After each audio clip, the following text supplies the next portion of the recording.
All right, so here we are with another one of our series on ancient oils. So this is oils of ancient India. And I just would be a fool to not just lay it out there and let you know. This is not unlike other areas where I feel a relative amount of confidence, such as, Egypt, Rome, Greece, even Europe. Each India is one. I even have more confidence in China because I did a lot of studying of China in my college years. But India is one that I have never really had either the opportunity through my very ethnocentric Western civilization style background. If it were, it was very short and very small versions of, what was happening in India, and usually just in relation to how it impacted Western Civ, right?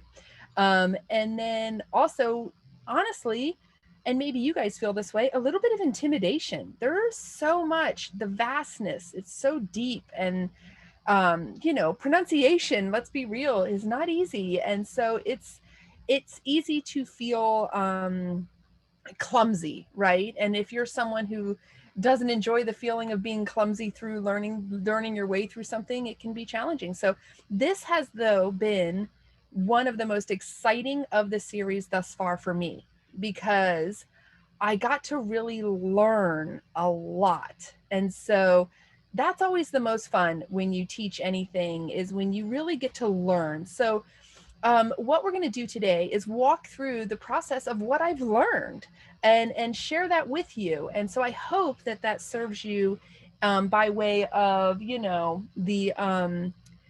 what is it, what were those books called, like the Idiot's Guide to, or whatever, like the fool will lead you through, right, situation, where I'm really bringing to you the things that excited me.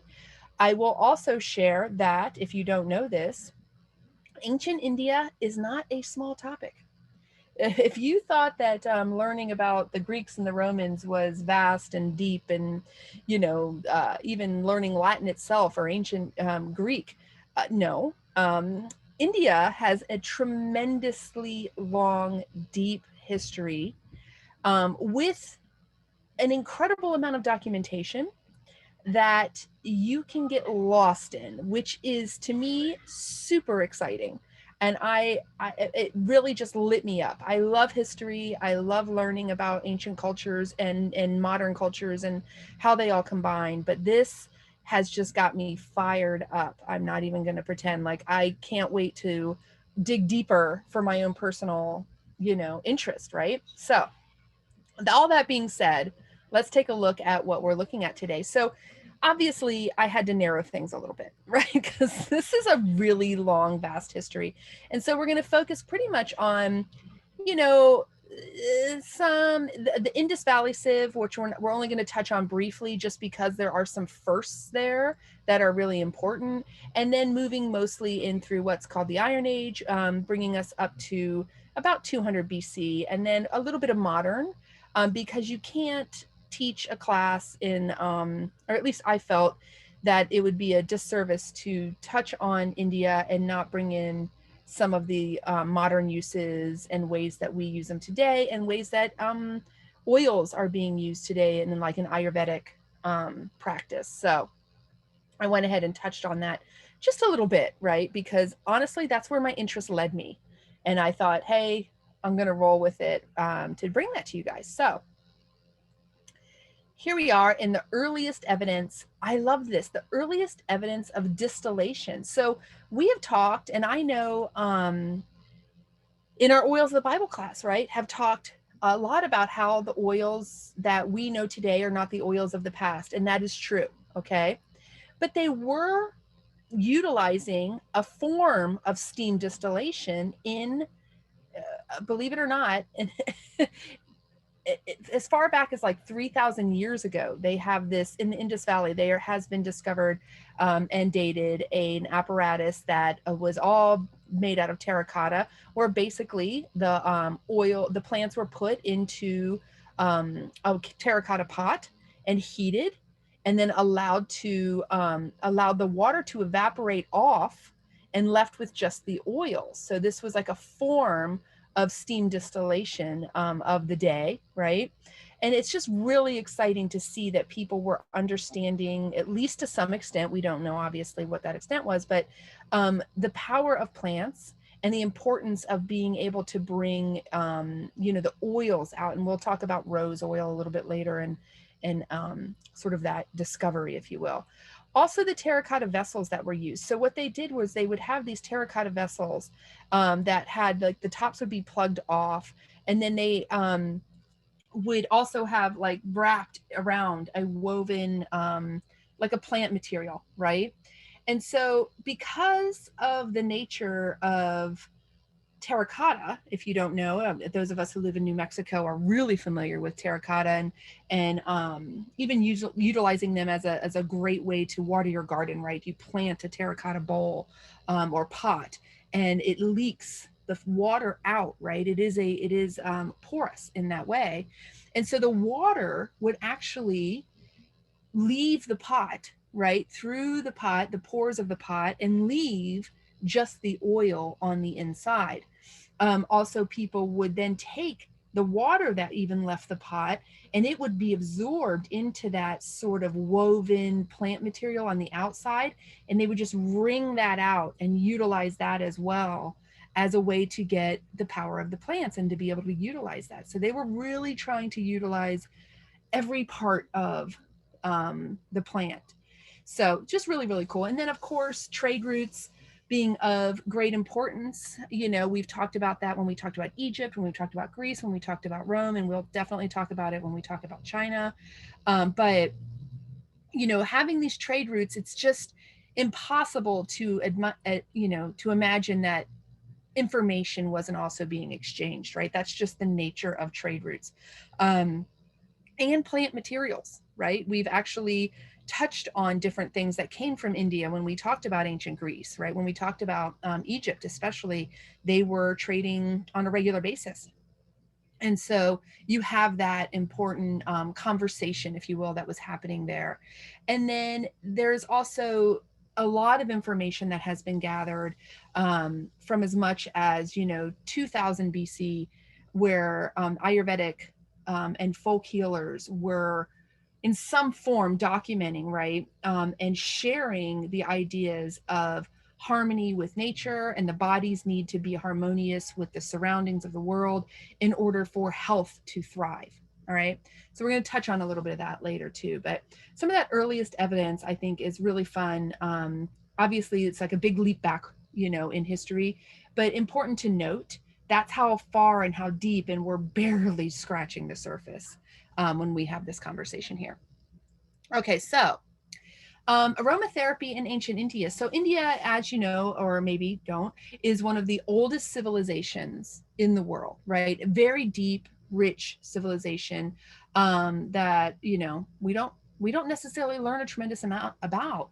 But Ayurveda, as a medical system, right, as a way of healing, as an actual practice of healing, is probably one of the oldest and most well recorded medical systems in the entire world. And what's really interesting is that it is still practiced today and has never had, like a lot of things, like a gap in its practice, right? There's obviously times where it's at a higher level and at a lower level, but really it's been consistently practiced as part of the healthcare system or health system in India and around the world. There are wonderful conversations regarding aromatherapy, and I'm going to touch here just quickly. Aromatherapy is hugely important in ancient India as well as in India today, but it's kind of different than what we think of as aroma. When we think of aromatherapy, we're thinking pretty much of diffusion and the use of plants, like, rub your hands together, breathe it in, right? We think of it as very much being a scent-based science. And that is true, that it is scent-based. However, things like massage with oils is also considered aromatherapy, because it is not just, it's not so much focused on the chemical constituents of the oil as much as the aroma and the combination of the aromas and what they do for the person in the body, and the power of the aroma, if you will, if that makes sense, right? So the definition is a little broader. However, when it comes to use, it's right in line with what we're doing and what we understand as the way that we use our oils. So I found that to be really interesting. So foundational texts for Ayurvedic study and Ayurvedic medicine go way back, and they speak ongoing. There's a list of over 700 different plants and their uses and benefits, right, in these ancient texts regarding aromatherapy and plant part medicine. Now, plant part medicine, another different sort of phrasing. And this is because they really did have a strong understanding, and still do, obviously, of the importance of different parts of the plant to bring in different impact, right, to the body, and the ability to use them and how you would use them. Right. And so, and of course, in ancient times, as in today, there is definitely a religious, spiritual connection that we find. And that's something that we've seen throughout. And I wouldn't say that that's not true today. I definitely feel that. I think a lot of us do, based on when and how and where we're using our oils for whatever purpose, right? We have that sense of spiritual connection with our oils. Okay. So digging a little bit into, and by the way, if you have any questions or thoughts or anything, just pop in. We're casual. So the Ramayana, if you don't know, is one of two major Sanskrit epics. And what this one does is it outlines the story of and the life of Rama, who is a prince, and it's a beautiful epic. So in other words, it tells like an entire journey, the whole entire span of his life and his different, I don't know, dare I say adventures, but you know, the different, yeah, I'm going with that. So I have not read it. Although I am now very intrigued to get some form of, absorbable version of it that I can take in, because it's just fascinating and beautiful. So there are a lot of references. The reason why I bring it up is because it is ancient. It is part of, a great epic. So when we talked about this in ancient Greece or even ancient Rome, and we talked about the stories that were told and how plants played a role in those stories, or even when we talk about our oils of the Bible class and we talk about the role that plants played and how they come into play as a part of the sort of the norm, right? The information that is being shared. Okay, get this plant, it'll do this with this. It just speaks to the cultural intertwining, right, of plants with the people. And so there is a story in the Ramayana about Lakshmana. I tell you what, the pronunciations are going to be an issue for me. So I'm just going to throw it out there and relieve myself of the pressure so I will do a better job. But he's near death, right? And so it's interesting because it's a great part of the story, and it's something that I really want to do more research on. But Shushena, which is like a monkey king, asked Hanuman, okay, to go. And Hanuman is like a partner or a sidekick or a friend to Rama, right? A lifelong friend, somebody who's there for you, right, throughout, to go to this place and get these very specific medicines, right? And he lists 4 different medicines, which I have listed here. And by the way, I listed well for you guys on this particular one so that you could do screenshots and be able to do some research or be able to see. So you see here the 4 that are included. And if you can look at those words, you'll see why I am not even attempting them. These are 30-letter words. But the thing is that when he went, he couldn't identify the plants. So instead, he just brought the entire hill back. He was like, you know what? I'm just bringing the whole hill back, because that's how things work, right? And so he was actually healed. And what they did is they used one of them to actually revive him, and the rest to heal his wounds. So a really cool little tidbit into just some of the importance, right? Saving important characters, important people in history and in religion. So then we have Jivaka, which this is going to be one that fits both into history and myth, where we have someone who is a doctor, a physician, who is well known, renowned, right? It's the son of a prince. So he's had access, right, to good education, studied 7 years under one of the best teachers that you could have. And his capabilities and his knowledge and his reputation were such that when the Buddha himself was ill, they called upon Jivaka to come and treat the Buddha, right? And what the problem was a blocked intestine. We've all been there, right? Different things happen. But in this case, Buddha's condition was so bad that he didn't think that a purgative, or in other words, something like a laxative, would work. It was too dangerous for him to have that. And so instead, he performed a massage and gave him 3 handfuls of lotuses for inhaling. All right, this is very calming. Now, when we think about how we use, if you use your oils for digestive purposes these days, you understand the importance of a good abdominal massage, as well as intaking different oils, both topically as well as aromatically, or even internally, right, to facilitate relief. So just cool. Then at another time, Buddha got a stone splinter. Okay, which, when's the last time you had a stone splinter?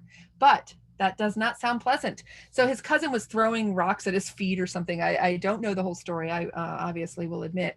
But what happened was it kind of went untreated. It was kind of like one of those, like, it's fine. We've all been there, right? I'm good, right? And then time passes on, and it got so bad that Buddha couldn't even walk, right? He was in so much pain that he had to be actually carried to the home of Jivaka in order to get the relief he needed. And so it is said that what he did was he cleaned out the wound with plant extracts, including those with natural astringent properties, believed to be essential oils, as as known at the time, that have antimicrobial properties, and bandaged it up to heal Buddha with his plant knowledge. So just another beautiful story of someone who is of great importance, receiving, not just sharing, but receiving the blessings of plants, to heal. And then Jivaka did eventually become a disciple of Buddha.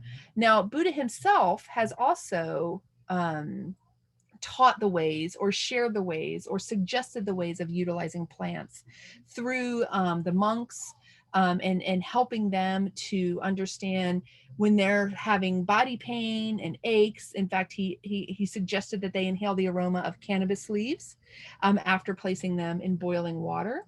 And so, which would be a great pain reliever. Even today, people are aware of that power. And then just it throughout the stories that you hear, plants playing a role where Buddha is interacting with plants, and the plants are being suggested by him as a source and as a tool for relief and for harmony and for relations and for deeper meditation. So really, really cool. Okay. If you have questions, feel free to ask. I'm better at answering questions than I am at just talking. So now we're moving on, right, into times of the emperors. So we have Ashoka here, who was hurt and wounded in a battle, and was actually whisked off, right? Nobody wanted to know. He didn't want to let anybody know where he was. And they didn't, of course, you're vulnerable at that point, right?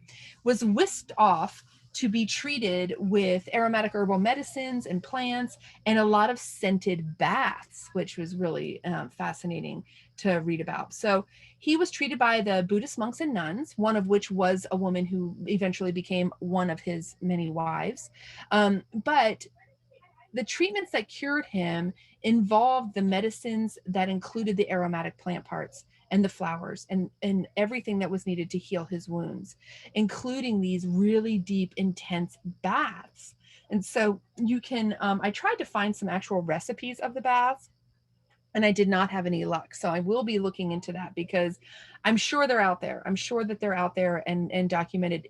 Maybe not the recipe, but like some suggestions of this type of bath or that type of bath, to learn more. But a lot of flowers for relaxation, rejuvenating his mind and body, allowing him the time to heal until he was ready to, resurface from the injury and partake. Now, it's also worth noting that he did open up what I think were like 18 different hospitals that included, doctors, nurses, staff.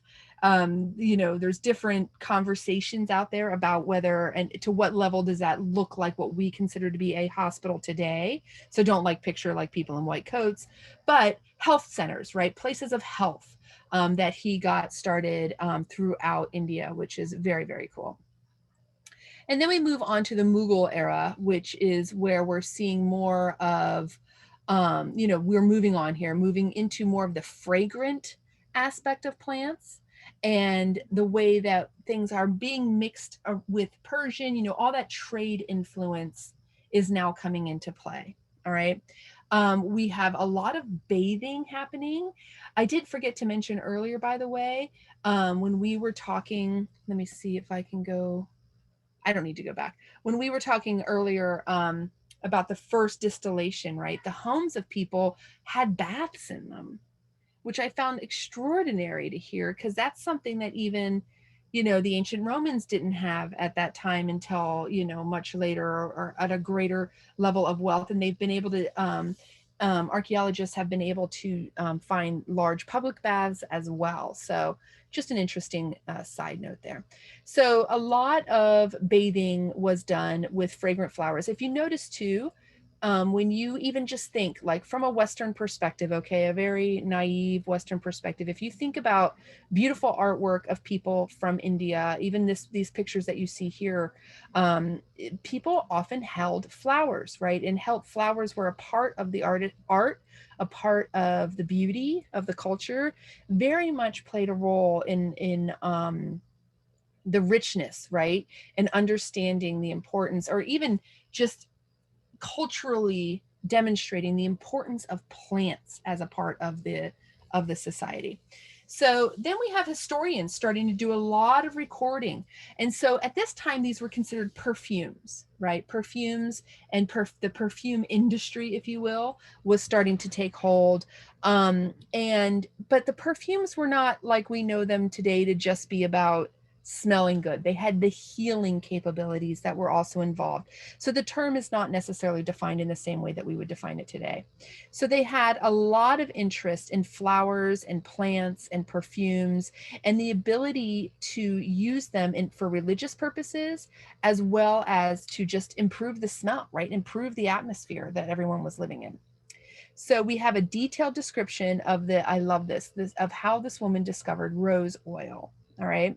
So according to an autobiography of the Mughal Emperor Asmat Begum, um, Asmat Begum was making rose water from rose petals. So in other words, soaking in water, hot water, and then allowing the rose petals to soak, and then straining off the roses themselves, right?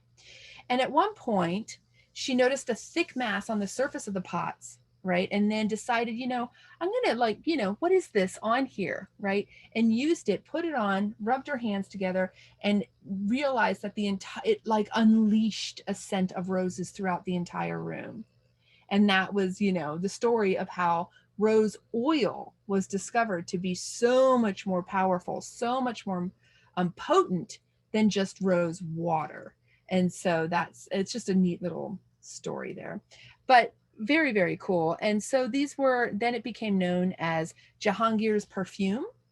And so roses and rose water, rose oil play a huge role, and we'll see roses come up time and time again, which is really cool. They had like some blends that had about 12 to 15 different varietals of roses all in one oil.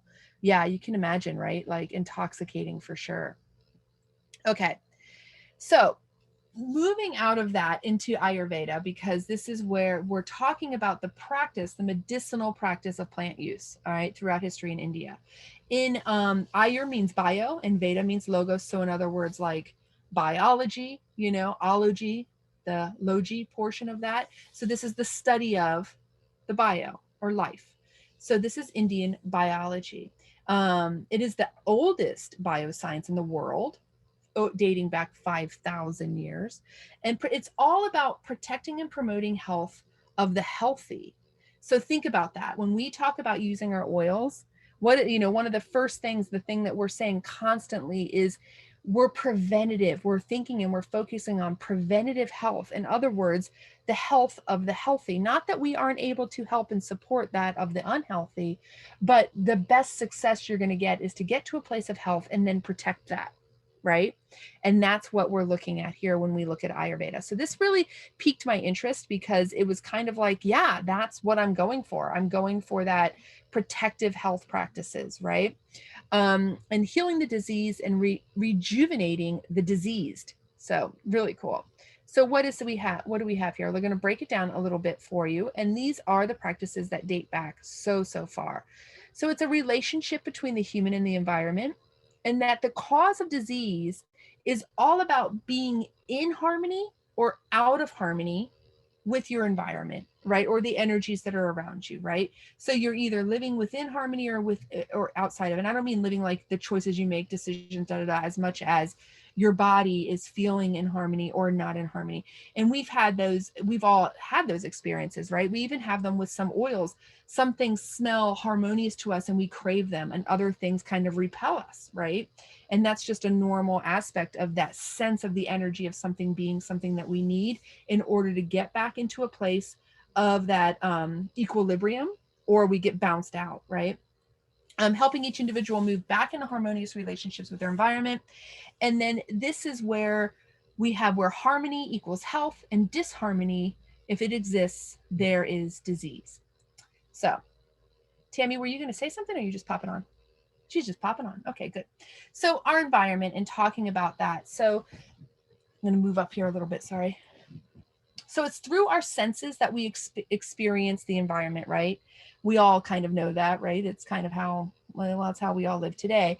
But Ayurveda is looking at the different parts, the different senses, and how we take in the world in order to create balance through those, so that when those things come in, we aren't knocked out of our equilibrium. So in a harmonious impression, we have a really good sense of calm, right? Clarity, peace. I think that makes sense to us, right? That feels intuitive. In a disharmonious, we're feeling agitated, right? Our mind is racing. We are unable to rest. And this leads to dis-ease or disease, right? So it's just a really fascinating science. It's an incredibly well practiced science, if you will. In other words, it's been around for a really long time, and has been practiced all over the world. I just think it's really, really cool, especially with what we've been learning in our work with our essential oils, and with how they tie together when we talk about, constantly trying to be in that place of balance, right? So the goal of Ayurveda then is to help each person to take in the impressions in the right way. And we all have our unique genetics, obviously, right? So it's not about like all people feel one way. It's that we are each unique. And so therefore, for one person, while one thing might seem really harmonious, for another person, it's not. And that's what the practitioner or people who are working with you have to understand and have to know, right? And again, we've all had this experience where something might, for one person, be the greatest thing that, I mean, think about the food you eat. You either love it, right? It's something that you love.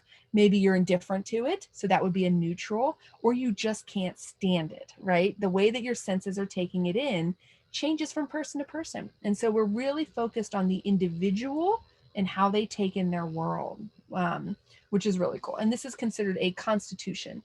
So what is your constitution? And we'll talk a little bit about that too. So the gateway to the head is the nose. And this gets me super excited, because if you've ever been to one of our aromatherapy classes where we really dive into the science behind the olfactory system and how it works and how it ties to the brain and what that triggers and what that supports in our bodies, then you understand that, yes, yeah, the gateway to the head is the nose, right? I mean, in that how the even when you eat food, typically, it takes a lot longer, right? It takes longer to get and go through and work through the entire body, and especially the brain. Whereas with our olfactory system, we can automatically unlock, it seems, right? The power of the brain and everything that is tied to. So really, really cool. Aromatherapy is a very important part of Ayurveda, and it really speaks to the idea of smell, which I did talk about a little bit earlier. So what we're looking at here is how harmony and disharmony can work with us, and how different oils, and we will touch on that, can place us in a place of harmony or in a place of disharmony. And so while this is not a class on Ayurveda, right, and Ayurvedic medicine, because this is the practice of even the ancients, we are actually in a weird ground here, right? Where we are speaking to something that is ancient, but is still practiced even today, right? So kind of interesting. And so what you would do is you would have specific aromas that would be blended and put together in order to be prescribed to aid in getting back to a place of balance. And through the getting back to a place of balance, you are preventing or stopping disease. So really cool. All right. As far as what some of the ancient and sometimes still practiced today practices were of how people would utilize oils and utilize plants in their lives, is there's something called nasya, which is administering powders and oils through the nose. So that people would actually inhale powders into their nose, powdered ground, ground substances, and they still do today. This is still a practice today in some of the more focused, use, as well as oils. And so we do not suggest in our business that you ever put oils up your nose, but there are oils that are definitely heavily diluted and utilized in different ways that were used and put directly into the nose and sort of snorted in, if you will.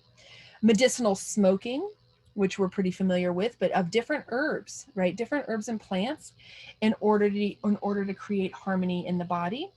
Pon chewing. So pon is like a and I'm probably pronouncing that wrong. I do apologize. But so this is almost like a you're going to use like these leaves, and they're ground together, they're wrapped together, and there's a gum that's also included in that. And so you're going to chew and chew and chew on this and swallow sort of the saliva that you get from that. You can swallow it or spit it out after the fact, but this is a practice that is used in order to basically, it's almost like a sublingual or a slow absorbed oral use of different plant materials in order to get the desired outcome, which is different. Well, okay, I shouldn't say that. Holding fragrant substances in your mouth is a little different than the pon chewing, because you're not chewing these. You're sort of putting in the mouth for a short period of time, allowing them to work, and then spitting them out. So this would be for things like dental health, breath situations, slightly less involved than the other. And then I have to move you guys because you're in my way. I'm so sorry. And then massage. So this we spoke about a little bit earlier. Massage here is still considered a part of aromatherapy. This is a way that aromatic substances are being used in order to soothe and help to support the body through health. Yes. And so it's really beautiful.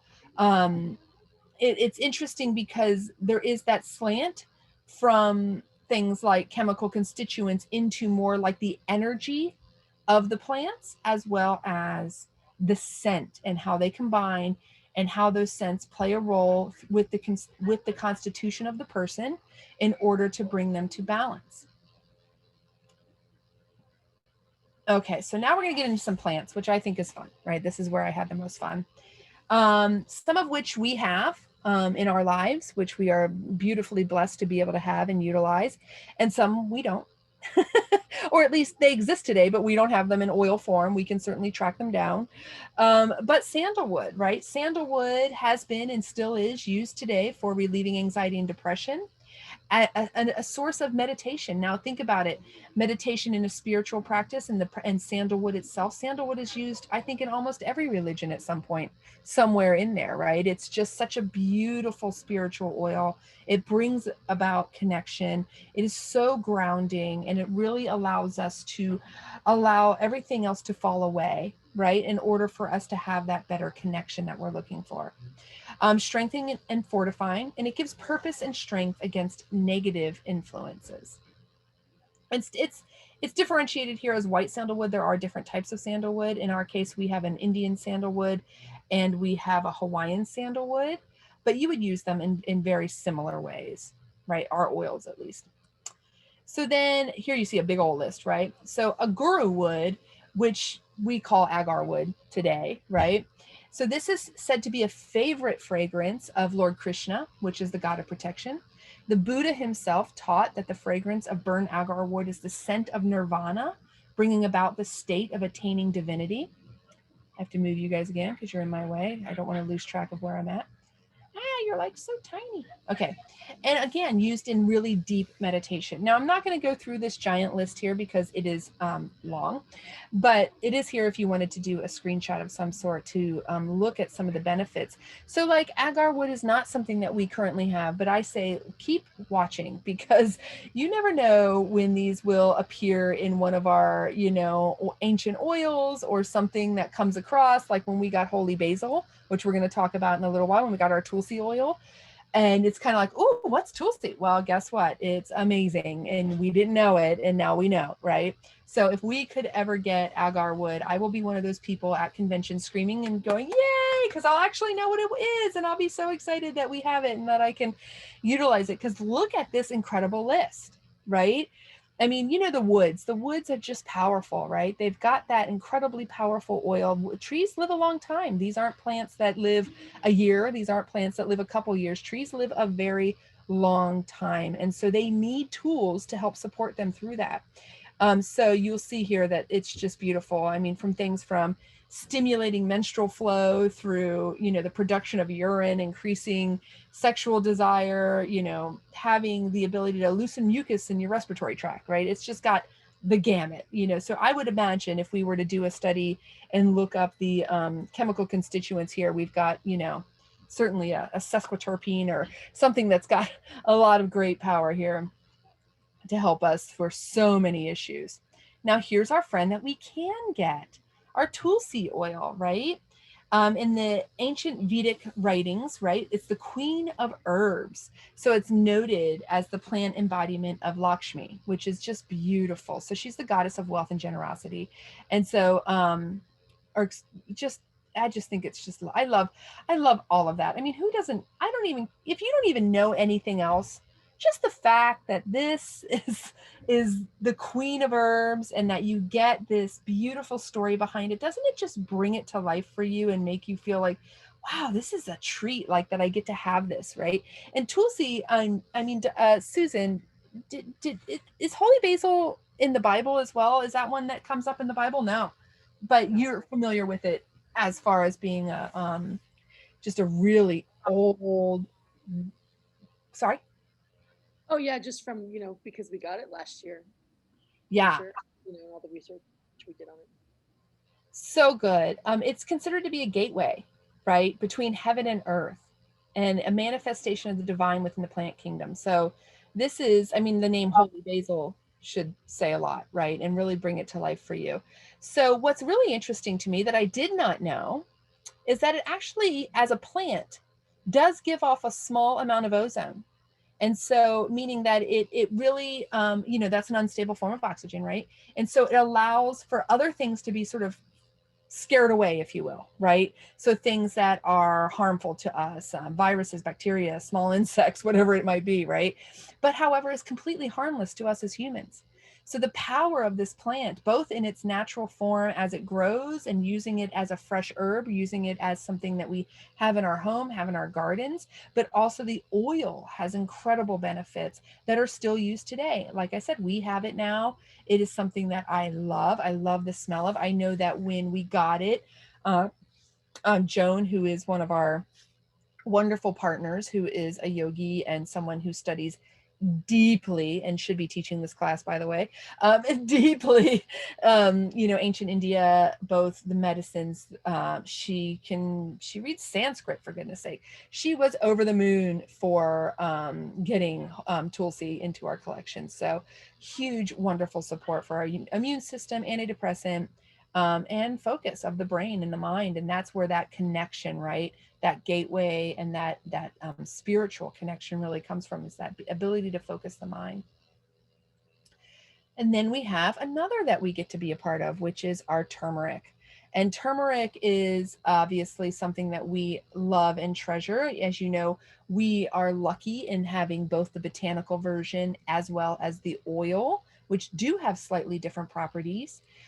This is something that has been around for a very, very long time. 2500 BCE, they have found residue of turmeric, ginger, and garlic in pots as far back as that. In addition to that, we have it as a really important part of Ayurvedic medicine. I think that of all the things that people maybe even have a slight inkling of knowing about when it comes to Ayurvedic medicine, turmeric is probably that gateway, oil, or that gateway botanical that they associate with India, and associate with the ability, the Ayurvedic abilities, right?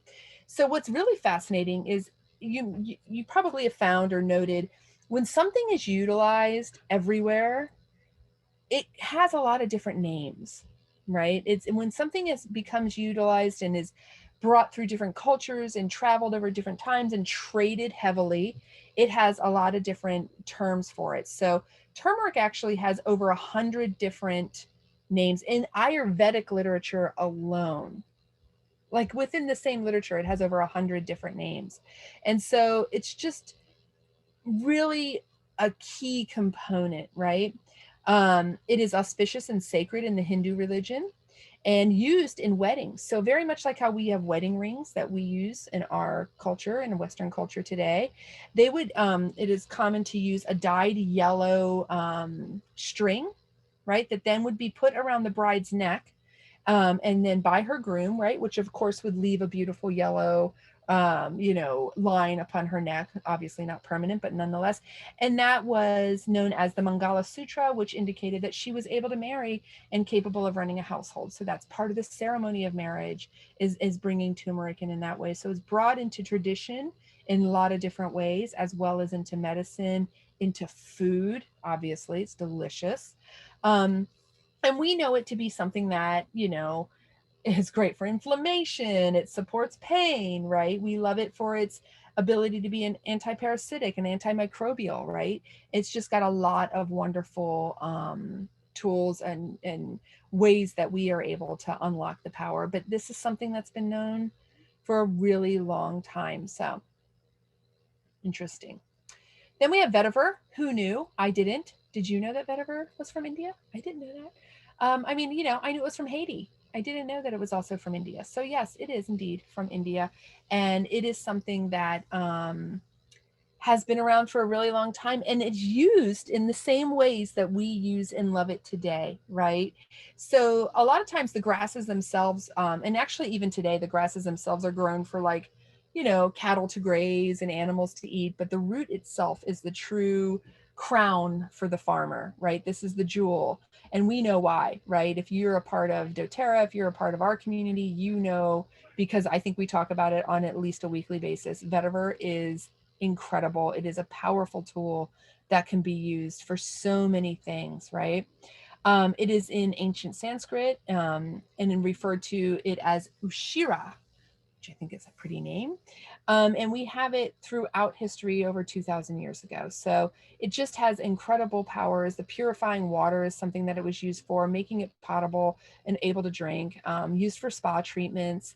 Also, it is known for enhancing the bathing experience, which, hello, yes, wouldn't it enhance everything it does? We use it in massage. It was always used in massage and also used on feet.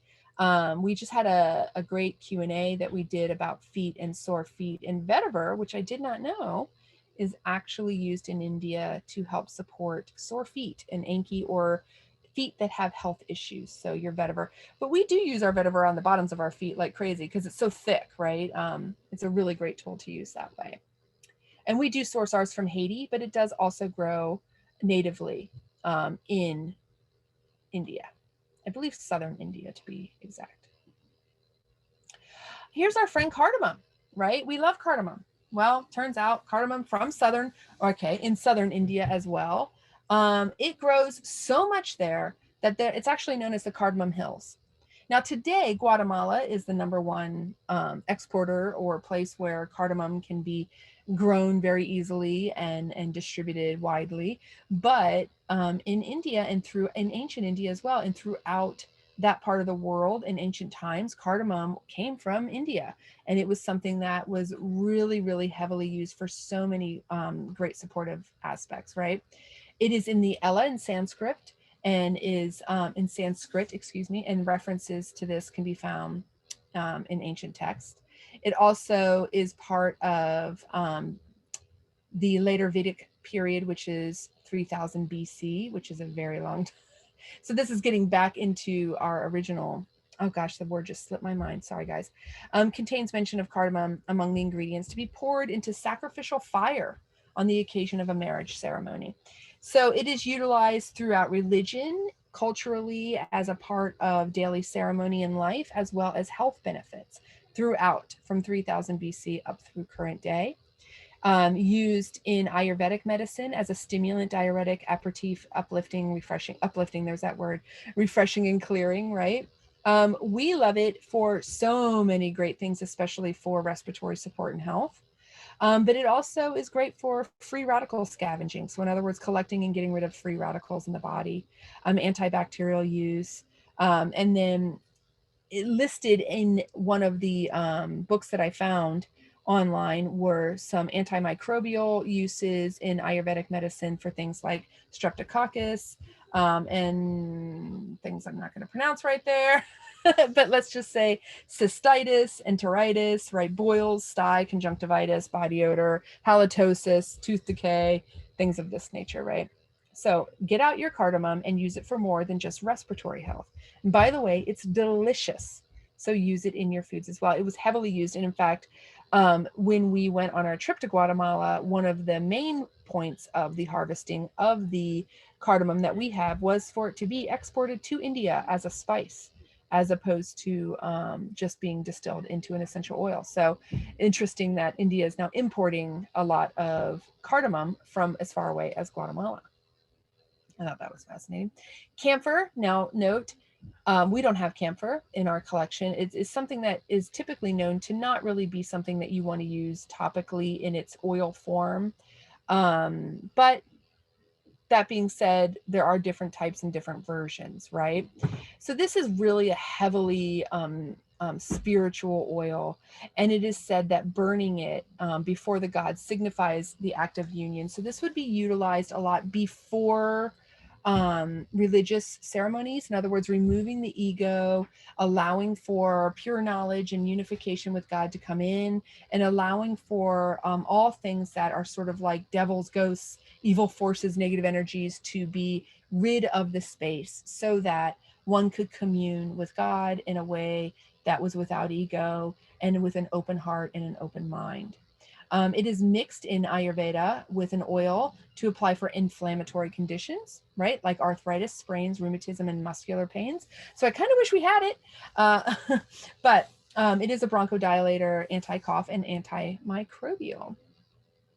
And it is a derivative from different plants, which is kind of interesting. Okay, this cinnamonum or something along those lines. Now, our friend frankincense, right? We know that trade was a really big part of ancient India, and frankincense would definitely play a role in that, as it is one of the most heavily traded resins at the time. And so this would be a part of the trade. So there are historians that have found crumbs of frankincense in locations that have been abandoned for many millennia.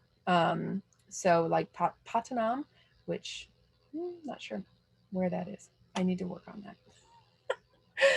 Anyway, but this trade that they're finding in other artifacts also indicates the relationship between the Roman Empire and ancient India. So the health benefits in Ayurveda are diffusing to purify the atmosphere inside the home. If you've never diffused frankincense in your home or have an experience of frankincense being burned as an incense in a space, let me tell you, it is amazing. So definitely don't hoard your frankincense and not utilize it in that way. It is a beautiful thing. It definitely purifies the atmosphere and brings about a sense of peace and harmony. It harmonizes the energy of the space as well. It activates ion channels in the brain, so it helps to fight off the emotions of depression and anxiety. This is how it's used in Ayurvedic medicine. Contains a lot of anti-inflammatory properties and is believed to strengthen female hormone support, which I did not ever. It's not that I didn't know that that was true because of frankincense being something that we use in so many different ways, but I don't recall it being specifically called out for that, right? In a lot of the things that the research and stuff that I've been looking into, and maybe I'm just forgetting it because frankincense is everywhere, but I don't really remember it being like the hormone support oil, right? You know, but there you go. So today, when we talk about the Ayurvedic use of essential oils, okay, so this is a little different than we were talking about earlier with things like the you know, the chewing and the holding of aromatic substances in the mouth, right? This is about how oils are used in Ayurvedic medicine and Ayurvedic practices even today and for centuries now.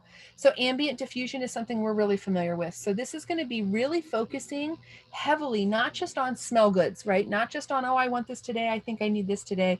Although maybe not so much. The I think I need this today is a part of that, because what you're looking for here when you're looking at ambient diffusion is a balancing of the dosha. And so when you want to balance the dosha, what you're doing is you're trying to bring everything back into that equilibrium, so no one thing is overpowering or underpowering, and so that you're in a place of harmony with nature, right? So maybe do listen when you say, I think I need a little bit of this today in my diffuser, because you might be instinctively understanding that. So then Ayurvedic massage is something that is utilized as a way to get the benefit of touch as well as the power and the support aromatically, and as we know to be chemically, for the body through massage. Here's one I'm excited to try: a sauna treatment, right? So in a sauna, what you'll want to do is you put a little bit of the oil in a cup of water, and that's what you pour over the rocks in a sauna. I know, right? Doesn't that sound amazing? What a great support. I would want something like Breathe or something like, because saunas for me, I'm one of those people with low blood pressure that doesn't get to experience saunas very often because I faint. But something with you know, that respiratory support to take in, and oh, amazing. Imagine that, right? But again, you're going to be utilizing here the oils that are about that balance and in support of the entire body and that equilibrium coming into place.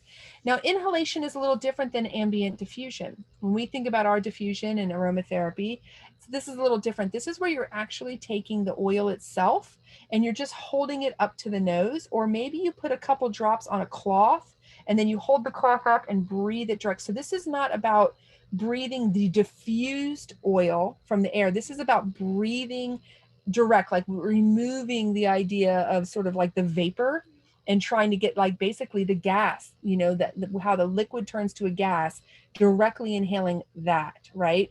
So to me, this is a little closer to like when we go ahead and do a hand diffuser, which is certainly much more impactful than even the diffusion in the air of our home, because boy, you're just getting heavy hit right in the face. So that's the difference there. Compresses, right? We do this a lot. This is something that a lot of people who I've worked with on our team are really good about, and that is where you're going to take a clean, damp folded cloth, right, and apply the oils there, and then actually use it on areas of the body that require that support.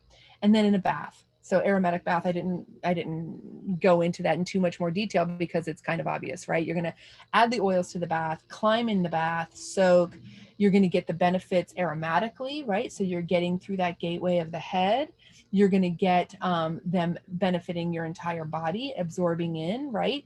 And if you don't know, when you first get in the tub, a lot of times the oils themselves will coat you, and then the water itself will push the oils into the body for a greater impact. And so soaking in a warm aromatic bath has many, many benefits, and it's kind of the heavy hitter, right? If you're really in need, someone who's really unwell or really out of balance in this case would want to jump into an Ayurvedic aromatic bath. Okay, so Vedic or Vedic aromatherapy is really all about what we've kind of been talking about a little bit, right? So this is about balancing the body, balancing our dosha, and there's something called the TriDosha. So these are, the tri is of course meaning three, and dosha are the elements that cause ill health when imbalance, right? Or bring us back into balance, okay? So the three energies are Vata, Pitta, and Kapha or Kapha. And then when they're in disharmony, this is what leads to us getting sick. So therapists and people who are Ayurvedic practitioners would help to support you by prescribing treatments that will help balance that energy back into place. So what you're putting here is an emphasis on the ancient herbs with massage, and that would be utilized for centuries, right? That have been utilized for centuries.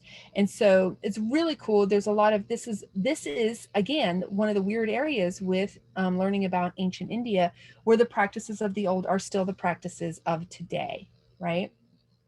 So I'm not going to dive too hard on this, because we'll do at some point, we will beg Miss Joan to walk us through this in a way that is so much more knowledgeable than what I can bring. But just from my initial research and my exploration, right, of what, and I'm familiar with, the dosha, and I've done the test. You can go to online, just do a search online for like, what is my dosha? And there are quizzes that you can take, right, to find your dosha. It is very much focused on things like your physical attributes, right? Like this is how I sleep, or this is my frame, or this is how my eyes are, this is how, so there's usually, a dozen or so questions, if that you answer to determine what your dosha is. Now, what is really cool, we'll touch on in a minute too, although I'll just say it now, is that it can change, right? There are times in life, right, where your frame might change. Maybe your hormones are at a different place. Childhood versus teen years versus senior years, your dosha will change. And so you need to be constantly aware that it is a very dynamic thing. So when you're looking at this from a medical aspect, what you need to do first is figure out the constitution, which would be like taking that kind of test. So an interview, right? And what you're trying to do is balance the law of cosmic forces, meaning positive, negative, and neutral energy. So kapha is water, pitta is fire, and vata is air. Kapha is considered to be really positive and integrating, where pitta is negative and disintegrating force, which I was kind of like, oh, I was a pitta for a long time. I don't feel like but that's not how it works. So don't worry. And vata is neutral, which means it just mixes with the two to help preserve balance. Okay. So some people are really predominant in one of those areas, and some people kind of do a little bit of like a vata pitta, right? Or a pitta kapha, right? A fire water, whatever. You take the tests, you find out what that is, and that will help you to understand a little bit, and to work with someone who is truly a practitioner and understands how this works. So what we're trying to do here is balance the dosha. So when we talk, this is what I just said. So if you live in a climate, so let's say it's hot in the summer, even the seasons can change your dosha. All right. So a hot summer can increase your pitta, right? That's the fire.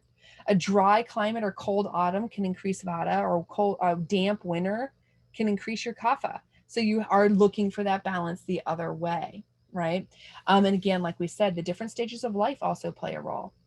So here are some oil blends to use in your diffuser, or as a massage you can choose, to help with calming and supporting and balancing these things.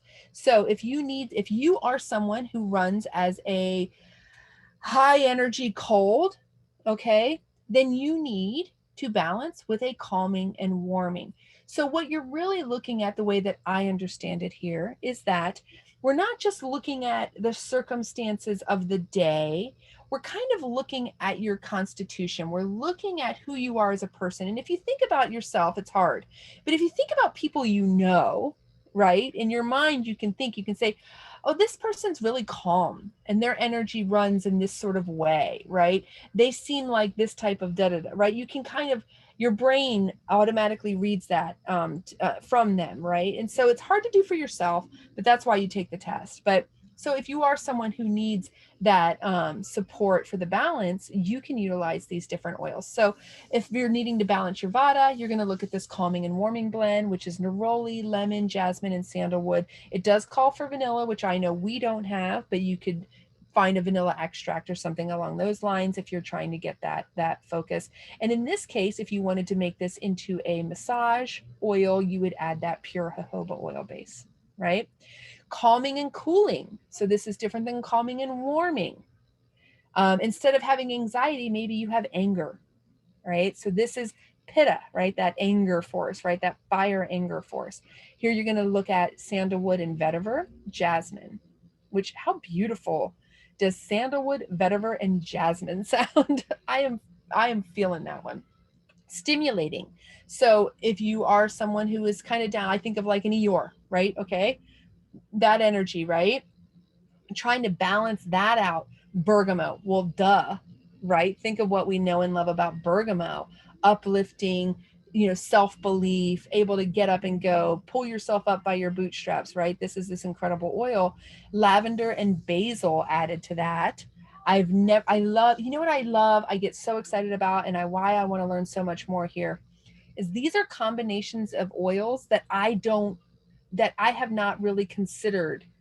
I haven't thought about, I would have never thought to combine bergamot, lavender, and basil together, right? As a stimulating tool. So I love learning the different, and then when you think about it and you look at it, you go, well, yeah, it's obvious, but I just never considered it before. So the more I can expand my use of my oils and my understanding of how to support other people with theirs, I get excited, right? So sedating someone who struggles with things like insomnia, and this is where you really want to deal with balancing both the vata and the pitta. You're going to use rose. I mean, look at this: rose, jasmine, and chamomile. I mean, it's like a cloud was formed for you to lay upon and float to the sky, right? This is really, really calming. And then for grounding and strengthening, we have patchouli, sandalwood, and cardamom. Again, a combination. If you told me those oils, I'd say heck yeah, but I have never put them together before for my own use, right? Really, really cool. So, this is now, these recipes are Ayurvedic recipes, but these are tools that have been used for centuries, right? And beyond. So, once you go and you take a test and you find out what you are, I did want to touch just briefly on the oils, because of course that's why we're here. If you are a vata, so this is someone that's light, dry, mobile, and cold. So what you're looking for to balance that then are oils that are heavy, wet, calming, and warming. So we've got bergamot, camphor, cubeb, orange, frankincense, sandalwood, turmeric, vetiver, lavender, lemongrass, lemon, ginger, and ylang ylang, which is, I like to have a list. So I found out, I retook my test because I am in a different time in my life from the last time I took it. And I found out I'm a kapha now when I used to be a pitta. So apparently aging. I've changed, I'm in a different stage. I'm in a transitional stage, right? And so I was, okay, well, here we go. You have to kind of keep that in mind. It's not just because you tested when you were 22 and you were one thing doesn't mean you still are. All right. You move, it's dynamic. You move in and out of these different stages and phases of life.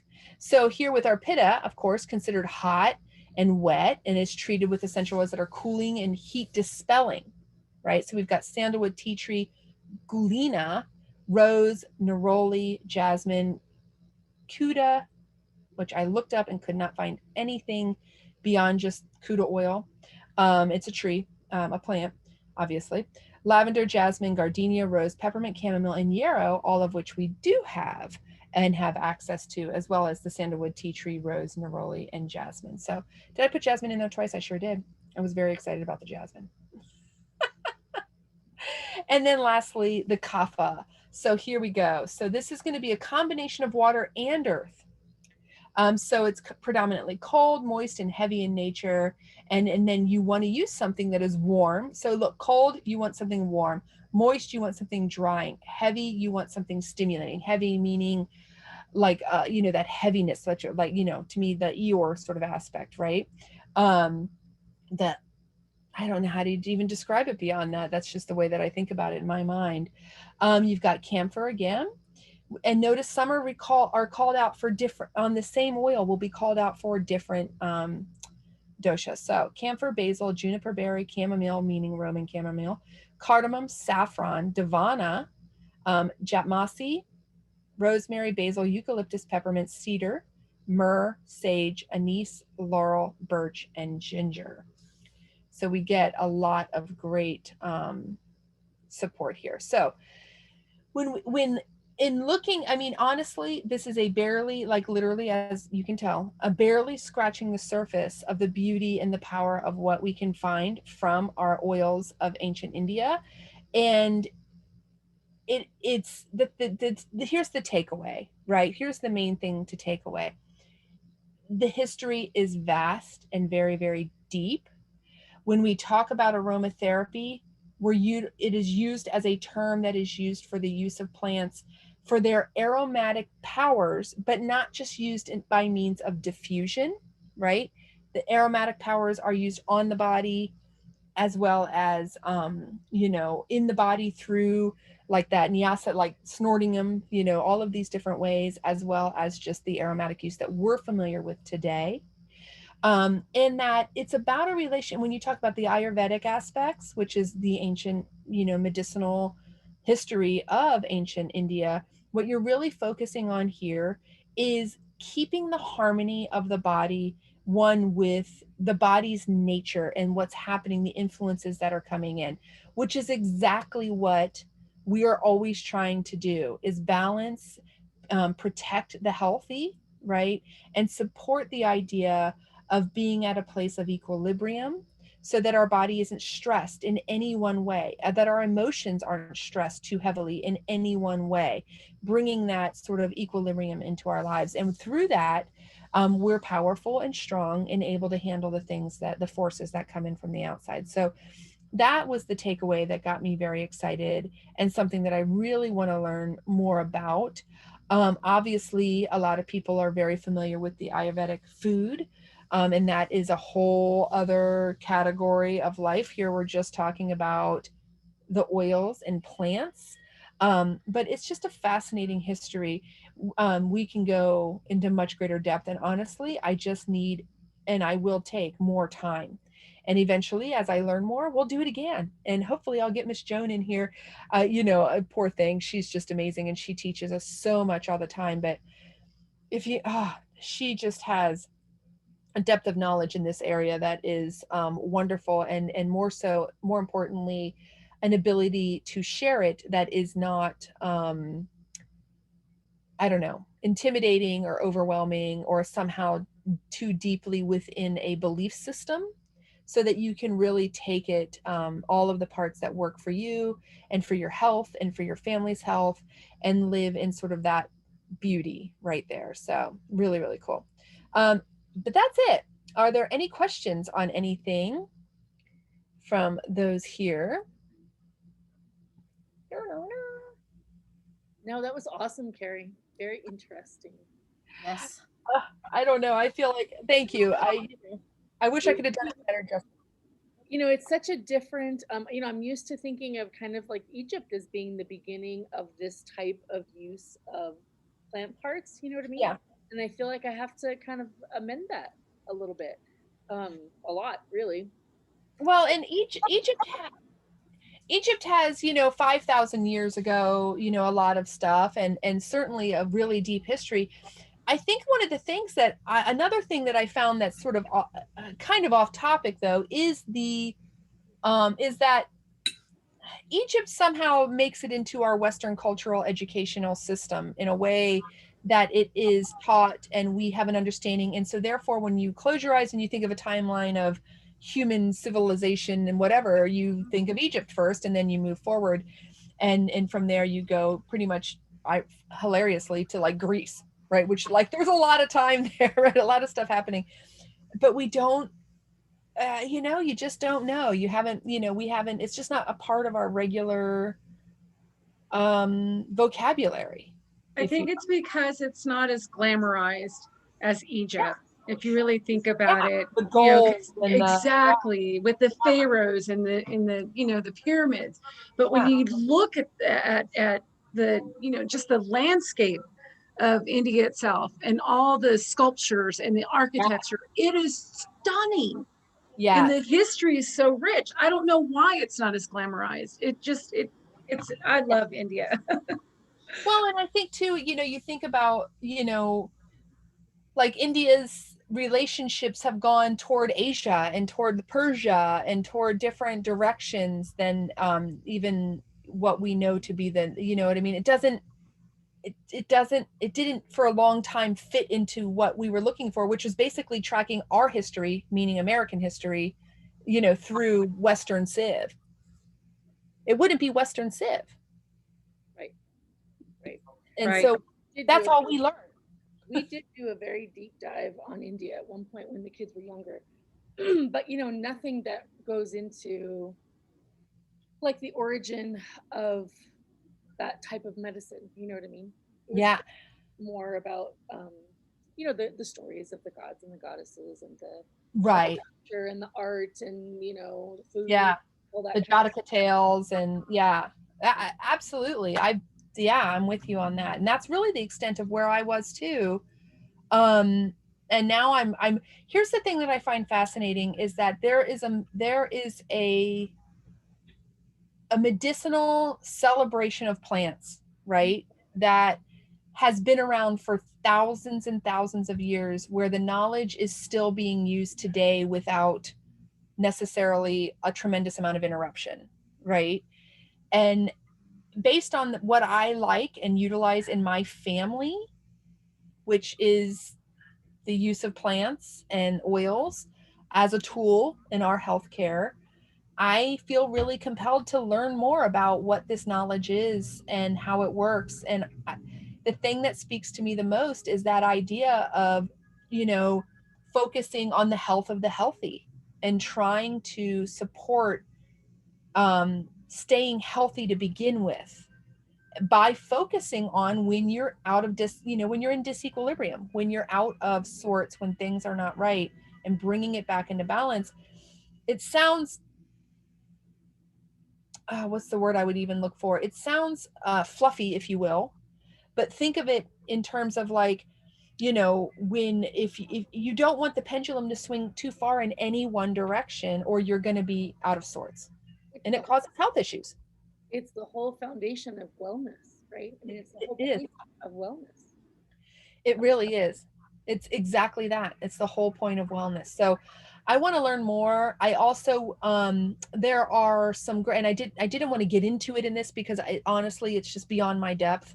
Um, but really fascinating information on the ways to mix oils and the importance of how, which I realize I do not pay well enough attention to and would love to expand my knowledge in, with things like, what constitutes, a balanced blend, and how you need at least 2 to 5 different oils, and they have to be in order, the energies and it was just like, oh my gosh, like I didn't know. I didn't know. And I get excited about the idea that like, oh, something I get to learn a whole bunch about. Yay, let me get I'm going to get a new notebook and a pen, like, oh, school supplies. Like, I'm excited.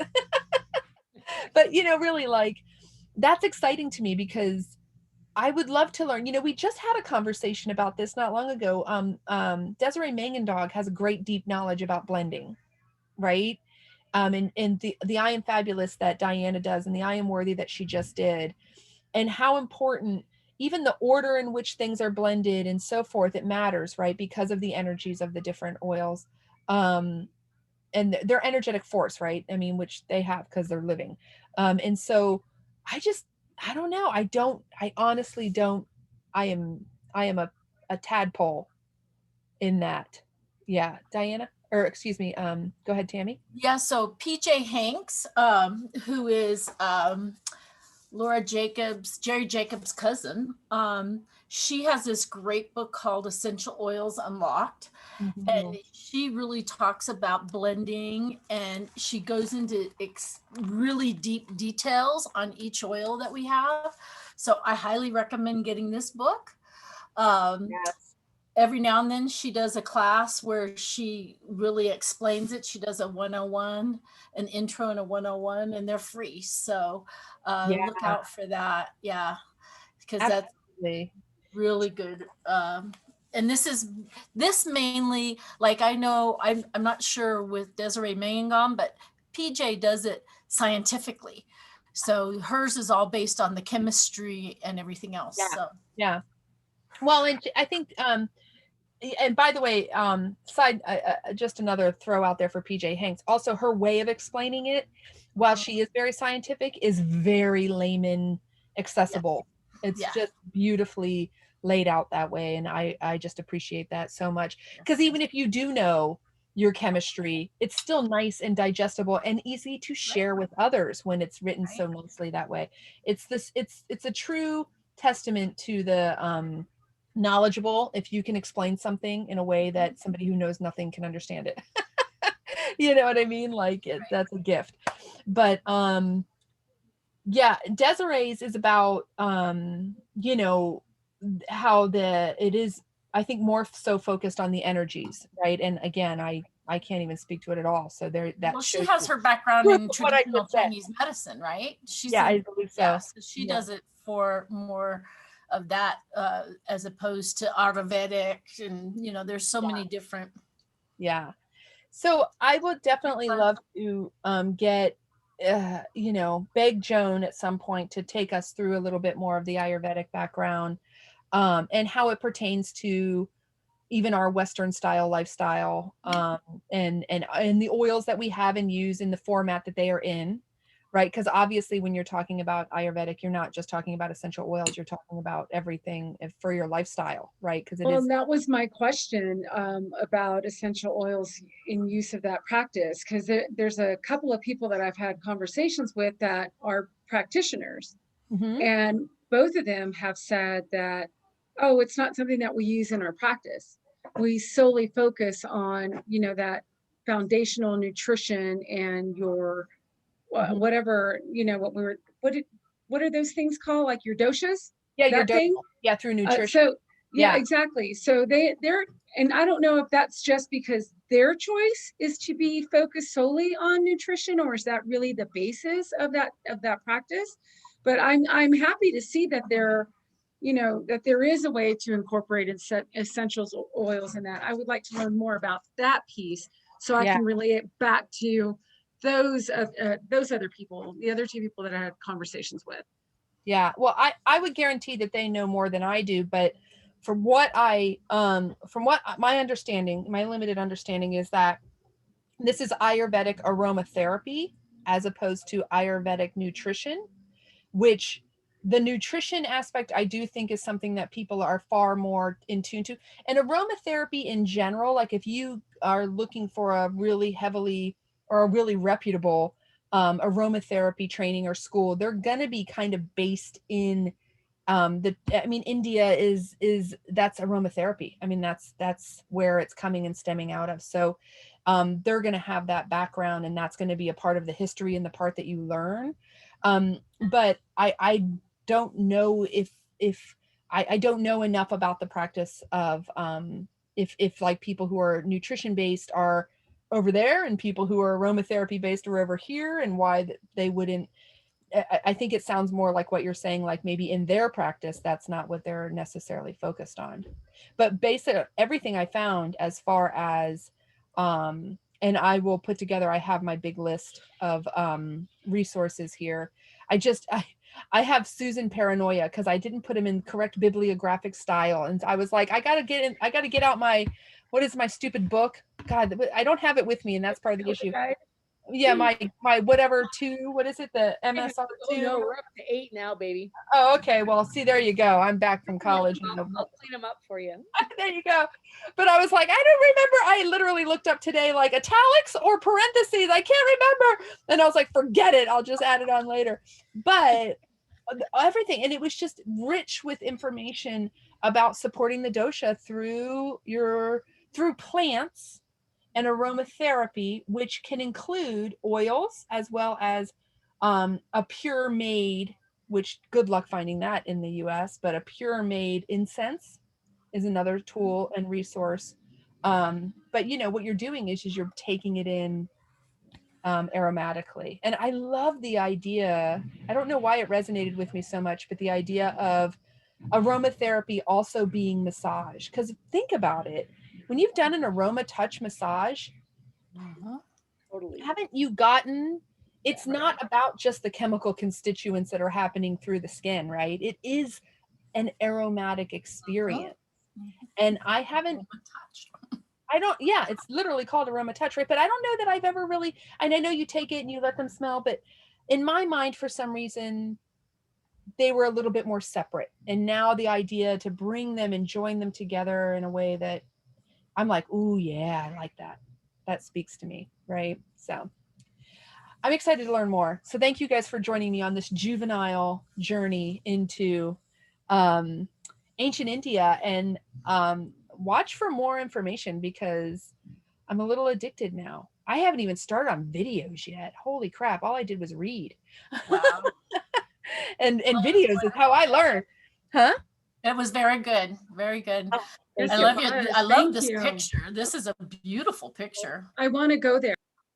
Right? I want to go there too and walk on those rocks and that bridge.